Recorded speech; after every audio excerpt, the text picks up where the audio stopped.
आज मैं बात करने जा रहा हूँ ऐसे एक्टर की जिसे किसी फिल्म में बड़ा रोल हासिल करने में 12 साल लग गए, लेकिन कुछ ही सालों में उसने देश से लेकर विदेश तक अपनी एक्टिंग का लोहा मनवाया है।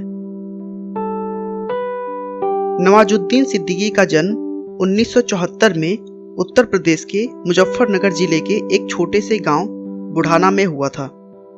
9 भाई बहनों के बीच नवाज सबसे बड़े हैं। उनके पिता एक किसान हैं और वो बताते हैं कि नवाज पूरे साल पैसे जुटाता था और ईद या दीपावली के समय शहर जाकर मूवी देखता था। नवाजुद्दीन शुरू से ही अपने गांव से निकलना चाहते थे। वजह थी कि वहां का माहौल बिल्कुल भी अच्छा नहीं था। नवाज कहते हैं कि उनके गांव में बस लोग 3 ही चीज जानते हैं: गेहूं, गन्ना और गन। माहौल अच्छा ना होने की वजह से वो हरिद्वार चले गए, जहां उन्होंने केमिस्ट्री में बीएससी की पढ़ाई पूरी की। इसके बाद वो बड़ौदा गुजरात में एक कंपनी में बतौर केमिस्ट काम करने लगे। इस काम में उनका मन नहीं लगता था, लेकिन पैसे के लिए कुछ न कुछ तो करना ही था, इसलिए वो किए जा रहे थे। एक दिन उनके एक दोस्त ने उन्हें गुजराती नाटक दिखाया।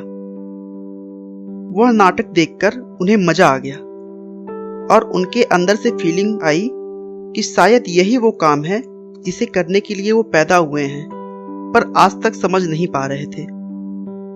वो इस फील्ड में अपना कैरियर बनाने दिल्ली आ गए। वहां पर उन्होंने कुछ प्लेस देखे और एक्टर बनने का दृढ़ निश्चय कर लिया और फिर नेशनल स्कूल ऑफ ड्रामा, जिसको हम NSD भी कहते हैं, वहां से उन्होंने एक्टिंग सीखी। 4 साल तक वे दिल्ली में रहे और छोटे मोटे रोल भी प्ले किए, लेकिन उससे उनका खर्चा नहीं चल पा रहा था। सन 2000 में वह मुंबई इस आशा के साथ आ गए कि जल्द ही उन्हें टीवी सीरियल में काम मिल जाएगा, जिससे उनका जीवन पटरी पे आ जाएगा। लेकिन ऐसा कुछ नहीं हुआ और सीरियल्स में भी उन्हें काम नहीं मिले। नवाज ने एक इंटरव्यू में बताया कि हर जगह वह अपना फोटो देते रहे, लेकिन कोई भी रोल देने के लिए तैयार नहीं था। वहां भिखारी के लिए भी उन्हें 6 फीट का आदमी चाहिए होता था और मुझ जैसे छोटे कद के सांवले एक्टर को लेना कोई पसंद नहीं करता था।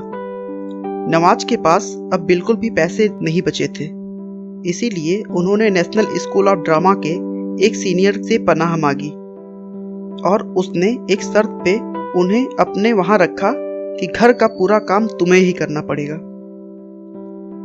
थोड़े पैसों के लिए उन्होंने वॉचमैन की जॉब कर ली और सुबह से शाम तक जॉब करते और शाम के बाद थिएटर करते थे।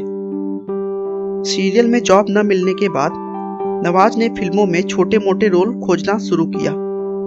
कैसे भी करके रोल मिला तो, लेकिन उनके शुरुआती दिन बहुत ही कठिन थे। उनका अभिनय पॉकेट मार और धक्का मार तक ही सीमित रह जाता था, लेकिन उन्होंने हार नहीं मानी और आशा लगाकर बैठे रहते कि कभी न कभी तो कोई बड़ी भूमिका उन्हें जरूर मिलेगी। एक समय ऐसा भी था कि उनके पास खाना खाने के पैसे नहीं थे और उन्हें लगता था कि उन्हें गांव वापस चले जाना चाहिए, लेकिन फिर वह सोचते कि आखिर क्या मुंह लेकर वह वहां वापस जाएं। एक बार डायरेक्टर अनुराग कश्यप ने उनका एक हिंदी नाटक देखा और प्रभावित होकर उन्हें ब्लैक फ्राइडे में थोड़ा बड़ा रोल दिया, जिसे नवाज ने बखूबी निभाया। बस वहीं से उन्हें सफलता मिलनी शुरू हो गई थी।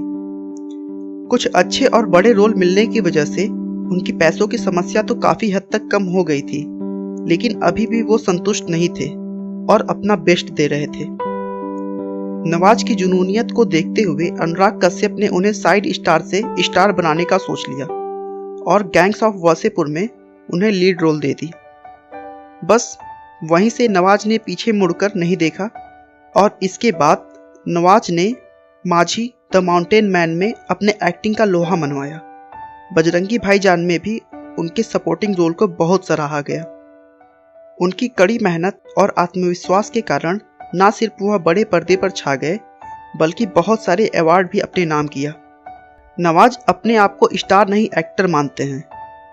उनका कहना है वह स्टार नहीं बनना चाहते, वह एक एक्टर बनकर रहना चाहते हैं।